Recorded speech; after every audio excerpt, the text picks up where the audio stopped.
Sur le Gosse FM pour une nouvelle émission Entreprise et Passion. Bonjour, bienvenue à tous, ravi de vous retrouver à nouveau. Et mon invité aujourd'hui, David Rage, dirigeant de Fusax Partners. David, bonjour. Bonjour. Alors racontez-nous un petit peu votre parcours déjà et ce destin qui a été le vôtre. Donc moi j'ai un parcours assez classique dans un premier temps d'études en gestion d'entreprise, finance d'entreprise et études économiques de façon générale. Ensuite je me suis orienté vers le secteur bancaire dans un premier temps en tant que conseiller entreprise, puis ensuite en cabinet d'audit, ce qui m'a amené à m'intéresser à la transmission reprise d'entreprise déjà. Puis je me suis orienté vers le développement économique parce que là aussi j'étais intéressé au développement de nos territoires et de notre territoire auvergnat. Tout d'abord en agence de développement, puis à la CCI qui était à l'époque la CCI de Clermont-Issoire, puis ensuite la CCI du Puy-de-Dôme en tant que conseiller transmission reprise d'entreprise, puis ensuite responsable du pôle entrepreneuriat, donc création, reprise, transmission. Donc le fil rouge de ce parcours a toujours été orienté sur l'entreprise, sur la transmission également, le fait de contribuer à conserver nos belles entreprises et à les transmettre dans les meilleures conditions qui soient, et par ricochet, forcément, de participer au développement de notre tissu économique et de notre région. Alors ce fil rouge, vous avez voulu le garder dans une évolution de carrière. Alors on ne va pas dire que c'était la crise de la quarantaine, mais peut-être que c'était à peu près ça, puisque vous avez fait le choix d'être vous aussi créateur d'entreprise. Oui, absolument. Alors c'est sûrement le fait d'avoir côtoyé pendant des années, entre 15 et 20 ans, des créateurs d'entreprises et puis d'avoir participé à des belles histoires d'entrepreneurs, avoir vu des belles réussites également, donc valoriser tous ces talents qu'on peut avoir en Auvergne pour créer des belles choses. Et puis le fait effectivement d'être à 200%, je dirais, impliqué sur l'accompagnement des entreprises dans leurs opérations de cession-acquisition et de transmission de savoir. Donc la volonté effectivement de créer une activité dédiée à cela à travers la création du cabinet Fusax Partners, que j'ai créé avec mes deux associés il y a 3 ans. Et donc aujourd'hui, qu'est-ce qui est fait au sein de ce cabinet et quelle est la plus-value que vous apportez aux clients que vous accompagnez ?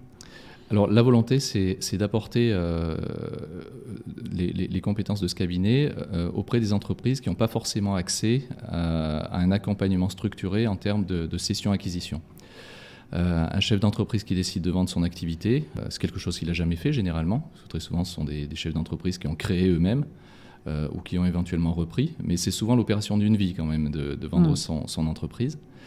Donc c'est de proposer un accompagnement global qui permet de démarrer la démarche très en amont pour se préparer au mieux jusqu'à la mise sur le marché entre guillemets de l'entreprise et à la recherche d'un repreneur.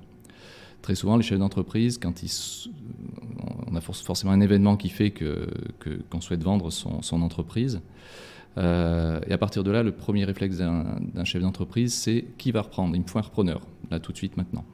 Ça peut se faire, mais c'est quand même très compliqué. En général, il y a quand même une phase de préparation en amont qui est assez longue, que moi j'estime entre 12 et 18 mois de préparation, plus ensuite 12 à 18 mois de recherche de repreneurs et de concrétisation de la cession. Donc le but de mon activité, c'est réellement d'accompagner le chef d'entreprise dans toutes ces démarches.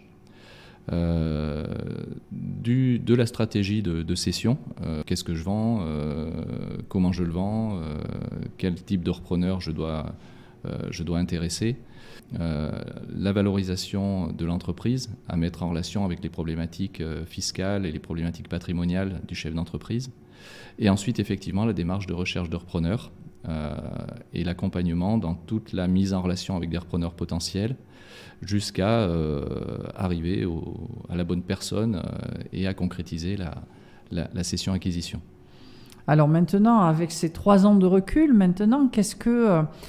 qu'est-ce qu'il vous semble être le plus complexe ? C'est le chiffrage d'une entreprise ? C'est faire comprendre que peut-être la barre elle était un petit peu haut ? C'est quoi exactement ?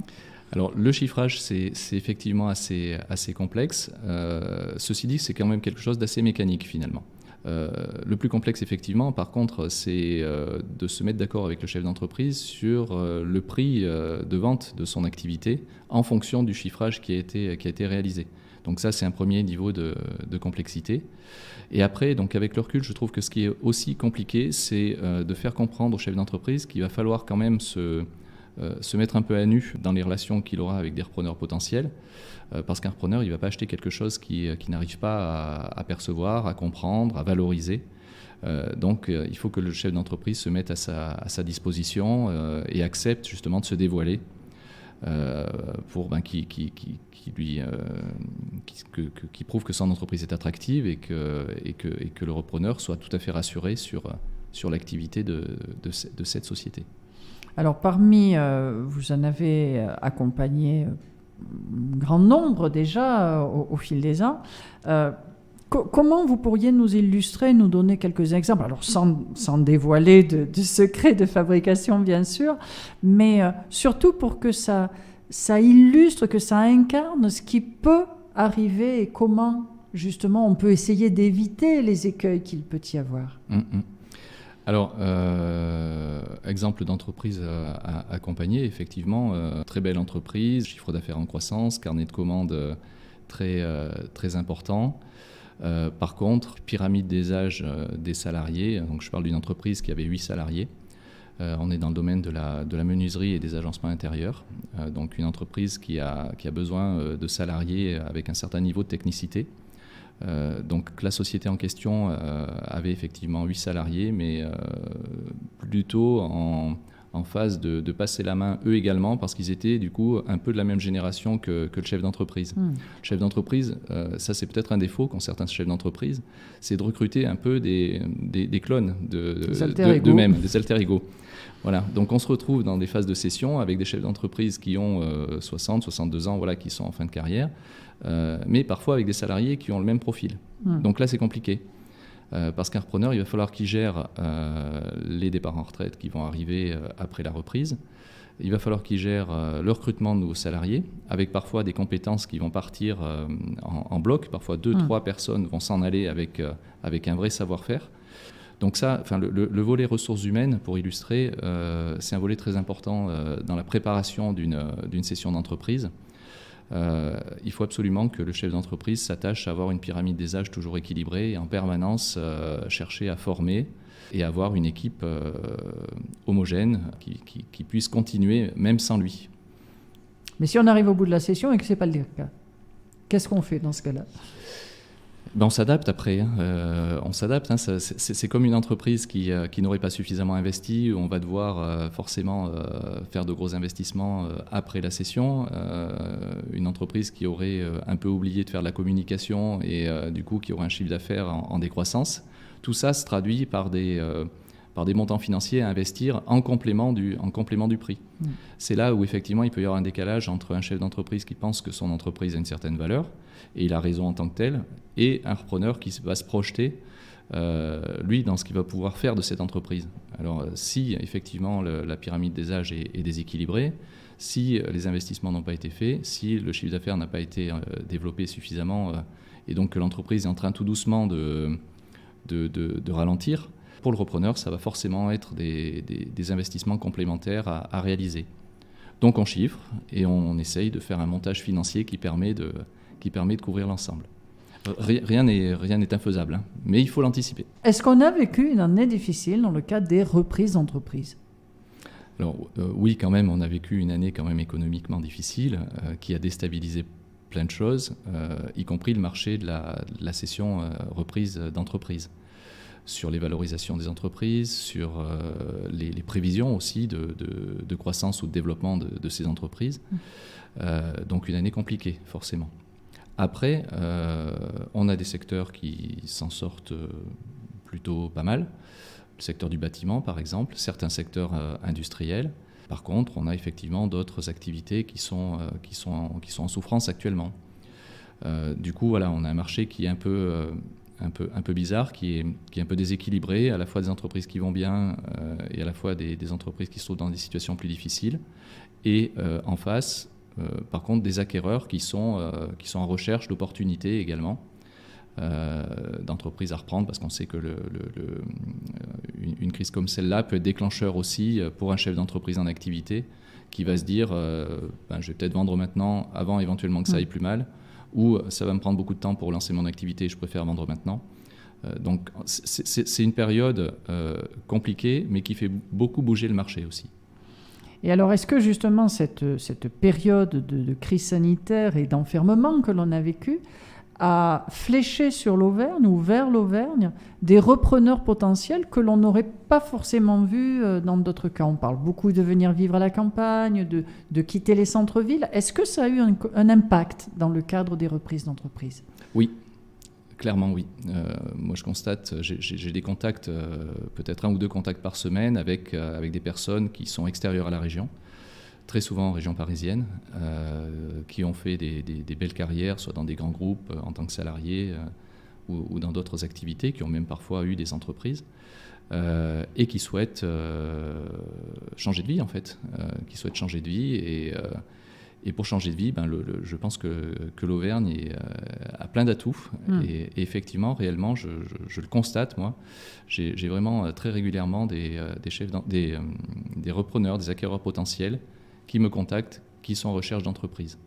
Et ce sont des acquéreurs qui ont généralement de très bons profils professionnels, des apports financiers intéressants. Donc, je le dis, je passe le message à des chefs d'entreprise qui souhaiteraient vendre leur activité. Pour l'instant, le marché est plutôt orienté dans le sens moins d'entreprises à céder. Par contre, beaucoup de repreneurs potentiellement intéressants pour ces entreprises. Alors, moins d'entreprises à céder, pourquoi? Parce que on a pourtant dit pendant très très longtemps qu'il y avait cette problématique des plus de 55 ans qui représentait presque un tiers des entreprises auvergnates. Ça s'est inversé tout d'un coup? Il y a eu quelque chose? Moins d'entreprises à céder par rapport au nombre d'acquéreurs. Ça veut dire qu'on a quand même des entreprises à céder qui sont nombreuses. Par contre, et ça c'est quelque chose qui est récurrent depuis des années, beaucoup d'entrepreneurs pensent à céder leur entreprise, mais n'en font pas la démarche. Donc potentiellement, on a une masse d'entreprises à céder, on le sait. Oui, il y a le potentiel et la réalité. Et la réalité, voilà, la réalité des entreprises qu'on peut proposer sur le marché est beaucoup plus réduite. Et ça fait partie aussi de mon travail d'aller chercher ces entreprises, de mettre en confiance les chefs d'entreprise et de les amener à préparer leur session, parce qu'encore une fois, on a des acquéreurs qui peuvent se positionner. Oui. Et c'est quoi à chaque fois l'explication qui vous est donnée? C'est ils n'y avaient pas pensé, ils n'étaient pas dans la démarche, ils sont comme moi, ils mourront le micro à la main sur scène. Comment ça se passe? C'est un peu un mélange de tout ça.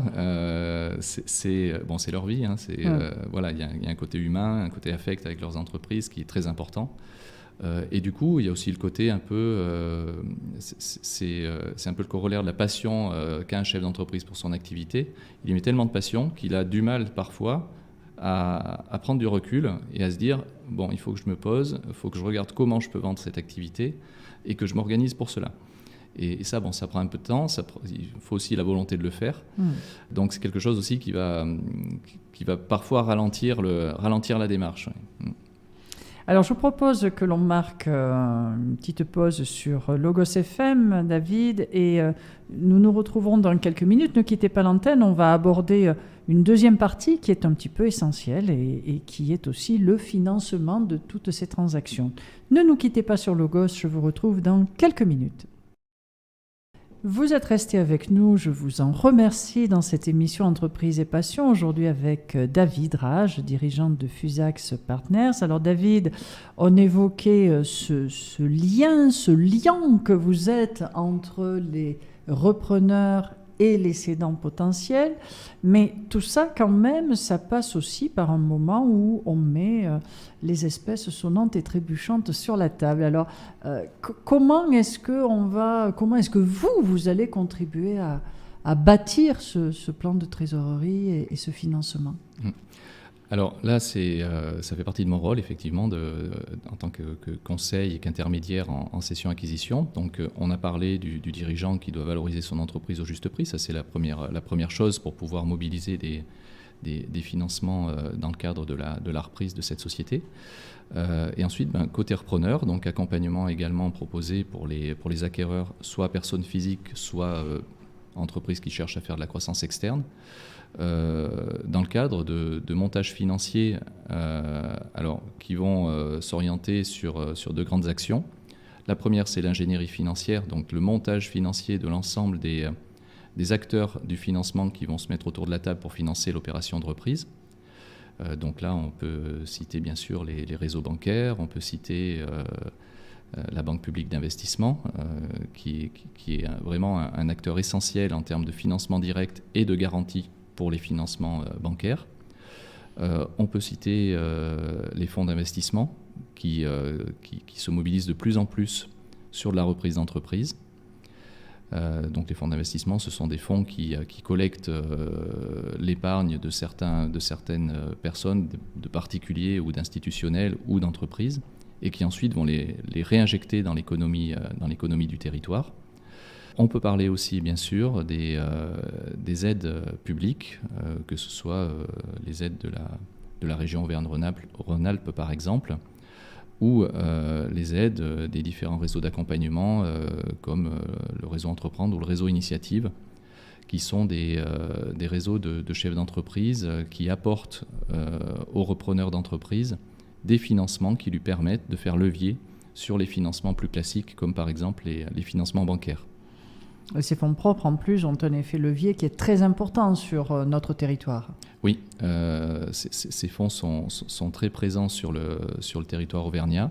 Historiquement, on a des réseaux d'accompagnement très actifs et des pratiques qui permettent d'être réactifs et d'être efficaces sur l'instruction et la décision de financement sur les dossiers. Donc l'enjeu pour une reprise d'entreprise, c'est effectivement de pouvoir faire l'amalgame entre tous ces financements et l'articulation, la bonne articulation pour qu'elle permette au repreneur de faire son projet en toute sérénité. Une reprise d'entreprise, pour des financeurs classiques, réseau bancaire en particulier, c'est toujours un moment très important dans la vie d'une entreprise, et ça peut être facteur de risque. On va un peu déstabiliser l'organisation, on va avoir un nouveau dirigeant, est-ce qu'il va savoir mener l'entreprise comme le faisait le dirigeant précédent. En plus, on va mettre une dette supplémentaire à l'entreprise, puisque la dette de rachat dans les montages classiques de reprise d'entreprise doit être financée par les bénéfices de l'entreprise elle-même reprise.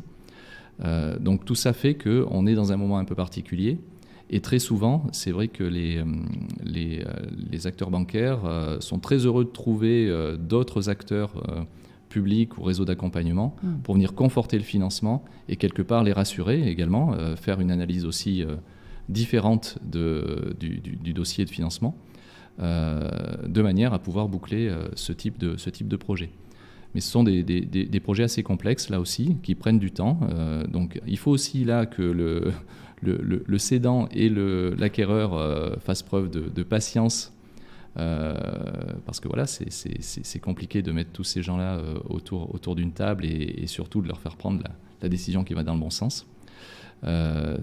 Donc dans une phase de cession-acquisition, c'est quelque chose là aussi qui prend du temps et qui doit être organisé et structuré. Actuellement, c'est complexe de monter les financements. Il y a une crainte de la part du monde financier, du monde bancaire, du monde des plateformes d'initiative, où ça reste tel que c'était précédemment. Alors, les analyses de dossiers ne sont pas forcément différentes. Par contre, la crainte, elle provient de l'incertitude en fait, qu'on est en train de vivre actuellement. Encore une fois, ce n'est pas une généralité sur tous les marchés et pour toutes les entreprises. Moi, j'accompagne actuellement une entreprise du bâtiment qui a 1 an de carnet de commandes. Là, il y a moins de crainte que lorsqu'on est sur des échéances plus courtes. Mais cette incertitude fait que les dossiers vont être souvent plus poussés. Les banques vont souhaiter justement ne pas intervenir seules sur un dossier. donc vont faire appel parfois à notre acteur bancaire, comme je le disais tout à l'heure, à la BPI, et puis évidemment à tous les réseaux, ce qui justifie d'ailleurs complètement l'ensemble de ces acteurs, hein, de toutes les aides et tous les financements qui peuvent se mobiliser. Donc on peut avoir de la complexité à ce niveau-là, mais pour autant, moi, ce que je constate depuis maintenant un peu plus d'1 an, c'est qu'on arrive à faire des montages financiers et on arrive à faire des belles transmissions d'entreprise malgré tout, malgré le contexte. Et ce qui va rassurer aussi, je suppose, les financeurs, c'est d'avoir un pool qui va entourer, à vos côtés, bien sûr, qui va entourer le repreneur pour rassurer, et puis je suppose pour apporter un certain nombre de, si ce n'est garantie, mais tout au moins une forme de certitude dans le cadre de la réussite ensuite de cette transmission. En tout cas, une certaine forme d'expertise et de manière à conforter le dossier. Alors ça, c'est vrai que c'est aussi une de mes préconisations dans le cadre du travail du cabinet Fusax Partners. C'est dès le début, qu'on soit chef d'entreprise cédant ou à l'inverse repreneur ou acquéreur d'entreprise, c'est de constituer une équipe d'experts, alors, dont je suis très souvent le maître d'œuvre ou l'architecte, enfin on donne le nom qu'on veut, ou le chef d'orchestre, dans le cadre en tout cas du projet de cession-acquisition, où on va retrouver les conseils habituels de l'entreprise, avec qui je travaille en collaboration, experts comptables, notaires, avocats en droit des sociétés, droit commercial, de manière à pouvoir effectivement, entre nous, entre experts, monter un dossier le plus cohérent et le plus abouti possible. Que ce soit là encore pour amener un chef d'entreprise à la vente ou que ce soit pour amener un repreneur jusqu'à l'acquisition. Bien sûr, dans ce panel d'experts, on aura également les financeurs de l'entreprise qui seront présents, hein, les banquiers notamment. Alors si vous aviez un ou deux écueils à mettre en exergue et surtout à éviter, bien sûr, ça serait lesquels, David ? Le principal conseil, c'est la prudence dans toute la démarche de cession ou d'acquisition. C'est-à-dire ne jamais laisser de part au hasard sur tel ou tel point, de vraiment aller au bout de l'analyse de son entreprise lorsqu'on la vend et de l'entreprise cible lorsqu'on l'achète, de manière à ce qu'on ne soit jamais pris au dépourvu lorsqu'on va arriver pour défendre le dossier devant son banquier, par exemple, là où il va nous dire attention, vous n'avez pas pensé que vous avez un client prépondérant au chiffre d'affaires qui risque de faire défaut demain pour telle ou telle raison. Attention, vous n'avez pas pensé que 3 personnes clés vont partir à la retraite dans les 2 prochaines années et vous allez vous trouver complètement démunis. Attention, vous n'avez pas pensé à votre dépendance à tel ou tel fournisseur qui lui-même est en train d'être acheté par un groupe américain et on ne sait pas demain comment il va se comporter. Donc il faut remonter comme ça chaque élément de l'entreprise. C'est ça qui est passionnant d'ailleurs dans cette activité, c'est qu'une entreprise, c'est quelque chose de vivant, qui bouge en permanence, où on va devoir faire un diagnostic approfondi de toutes les composantes, de tous les éléments, de manière à traiter l'ensemble des problématiques de l'activité et du coup de pouvoir, en décortiquant tout ça, faire que ce projet va être le mieux accompagné et le mieux réussi possible. Donc c'est une analyse critique et objective de quelque chose qui est pour soi une pépite. C'est ça. C'est une analyse. Alors ça peut être une pépite de toute façon, mais en tout cas, on va regarder tous les éléments de la pépite et les valider un à un pour effectivement savoir si on est réellement sur une pépite ou si on est peut-être sur quelque chose qui se rapprocherait plus d'une boule de charbon. Écoutez, on va essayer en tout cas d'inciter les dirigeants qui le souhaitent à se rapprocher peut-être de vous. Donc Fusax, F-U-S-A-X, Partners. Merci David de cet échange, en espérant effectivement que notre territoire continue à avoir de magnifiques entreprises, soient pérennes et qu'il puisse perpétuer cette activité ici sur notre belle Auvergne. Merci à vous, à très bientôt sur l'antenne de Logos FM dans Entreprise et Passion. Passez une très belle semaine.